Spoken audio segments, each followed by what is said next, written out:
combination formula for subtracting 9 is equal to minus 10 plus 5 minus 4. Now notice that 9 needs to be subtracted.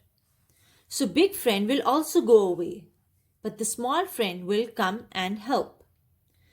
And along with the big friend, another number will go away, which is 4. The combination formula for subtracting 9 is minus 10 plus 5 minus 4.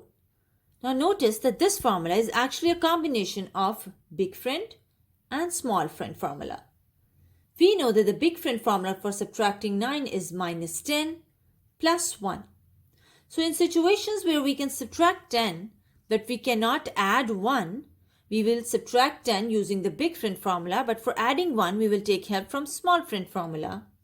And we know that the small friend formula for adding 1 is plus 5 minus 4. To remember the third number, you can again use the same trick. Open one hand and think how many more fingers you need to make it 9. So the third number that you need to subtract along with the big friend is 4. Hence the formula for subtracting 9 is minus 10 plus 5 minus 4.